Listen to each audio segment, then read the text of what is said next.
Hello doll friends out there.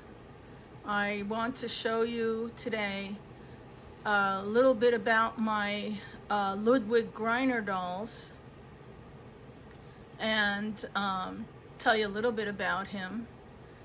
He actually was a German. He did learn about how to make papier-mâché, but he emigrated to the United States in the early 1830s, 1840s. He started making papier-mâché dolls, which he obviously learned the formula in Germany and brought it to America. What he is very famous for is that he was the very first American to apply for a patent for doll making in papier-mâché. And so here in America, you know, he's well known for that. And I believe they did a commemorative stamp of him, and the U.S. Postal Service also did a reproduction doll of Greiner doll. But let me show you and tell you, papier-mâché literally means chewed paper. Every manufacturer had different methods of their formulation of the papier-mâché. And Greiner's dolls have lasted all these years, I think, for two reasons. He used a linen liner to bolster up the inside of the dolls' heads, which made them more durable. He also, I believe, used a particular varnish that did not scratch or damage as badly as the Müller and Strasberg dolls, which are often found very badly scratched, or the varnish has really turned sort of a yellowy orange. However the case may be, I believe that Greiner really perfected the art of papier-mâché and was very popular here in America. He had a shop in Philadelphia, Pennsylvania. And they are really amazing survivors because a lot of the dolls, another thing about Ludwig Greiner was that he did put a label on the back shoulder of all his dolls. A lot of them say 1858. I think that's some of the earliest labels he used. And then after, I believe, when he died, his sons took over his business, and those later dolls are marked extended, patent extended 1872. Some of the earliest ones is this little lady here. Well, she's not so little. She's like, I would say 36 inches tall. And I just love her. I got her at an auction, and I fell in love with the early hairdo. Hold on, let me show you. You know, I have this habit of protecting my dolls' heads with bonnets. Now look at that very early hairdo. Notice the wispy brush strokes. Now look at the Greiner dolls. You see the upper lashes. Some of them have upper and lower. But you see that? And look at this doll. It's hard to show everything. I'll try to pull back slowly. She has the most beautiful dress. Leather arms. Of course, they all had cloth bodies. She has little leather boots. This is quite a large doll. My problem is I love big dolls. I don't like the little small ones. He did make little ones. And he did make a rare boy doll, which I don't have. But he made a lot of in-between small dolls. You know, they were 14, 18 inches, 20 inches. And my problem is I love all the big girls, 26, 28, I think 25 is the smallest I collected, and the big girls 36 and 34 inches. Here is a rare version of a glass-eyed Greiner, and she has upper and lower lashes. And of course all the jewelry is antique.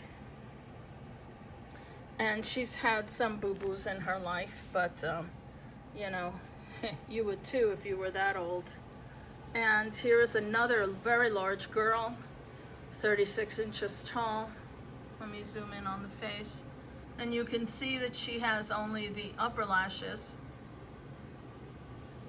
And she's got her pocket watch.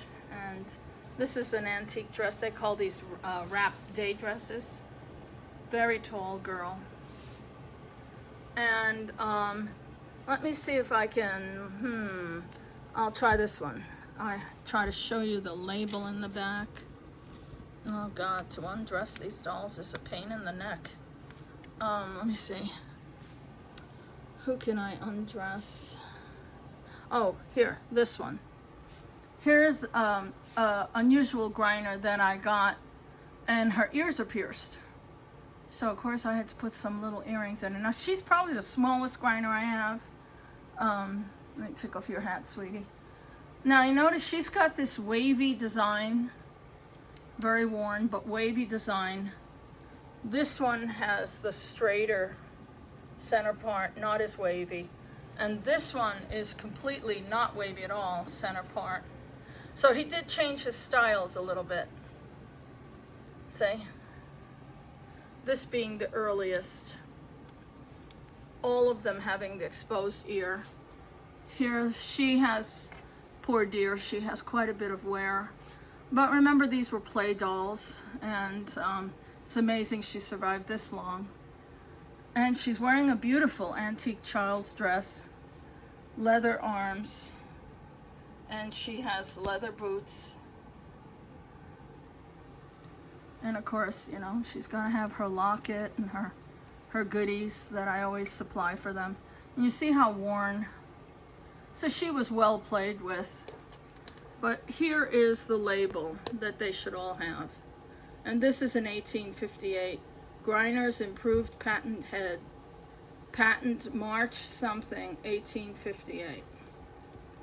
So Greiner did label his dolls, possibly because he was afraid of, you know, people copying him. And she likes her little hat on her head, kind of protects her head. I thought it looked very cute with her red outfit. So anyway, you'll also hear the term Greiner Chinas, and a lot of people mistakenly talk about other papier-mâchés that are definitely German manufactured and call them Greiners. Greiner is Greiner. Ludwig Greiner dolls are labeled. Once you get to starting collecting them, you'll start to be able to identify them. You don't even have to turn their heads to look at the back shoulder plate. You'll know it's a Ludwig Greiner, an American papier-mâché. Now I will do another video to show you some of my collection of German papier-mâché, which I love. They're fantastic dolls too. And remember what I talked about, that every manufacturer used a little bit of a different formulation for their dolls. Believe it or not, they used flour, barley, rye, all kinds of strange concoctions to make the papier-mâché stronger. And there are dolls that are actually called linen head dolls. They were layered in a linen and then painted over. You know, doll manufacturers tried all different kinds of things to make their dolls one up on the next guy. But unfortunately, that, you know, product, when you store these kinds of dolls up, let's say up in an attic or a basement, what do you think is going to happen? Not only does the hot, the cold, dampness and moisture will crack and truly decimate the doll, but also mice. They will nibble on the heads, they will nibble on the leather.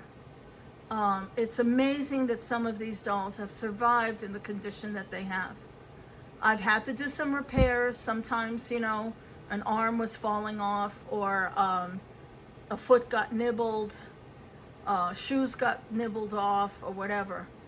But it's an amazing thing that so many of these dolls are out there that really are survivors. And to me, all dolls of these ages, whether they're my chinas or my papier-mâché, I always call them the silent witnesses to history. All the time, and all the tragedies in this world they have withstood, and it's pretty amazing. I have other Greiners. I don't know why, but I just love these big dolls. And I can't put them all on my table here to show you. But I thought, you know, show you a little bit of the different types of hairstyles. Plus that center one there with the glass eyes, that's pretty rare. And this little lady here with the earrings in her ears. And I don't know, maybe somebody took an awl and punched a hole in her ears. It doesn't matter. All I know, she came to me with the holes and I put the earrings in there. We don't know, you know. I just love her, and she's probably the only, at 25 inches tall, she's my smallest Greiner. I just have this addiction to large dolls. I believe they're so huggable and so lovable. And they are just adorable. I just love these big dolls. And they usually have very large shoulder plates. My goodness, that some of them can be 10, 11 inches across. These are big boned girls.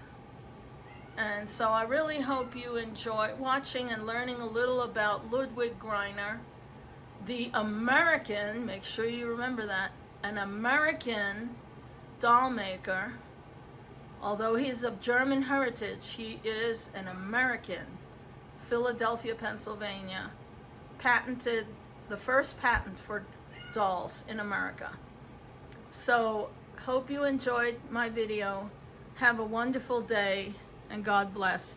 I'll be back with more about different dolls. So please subscribe, give me a thumbs up, and thank you so much for watching. Bye-bye for now.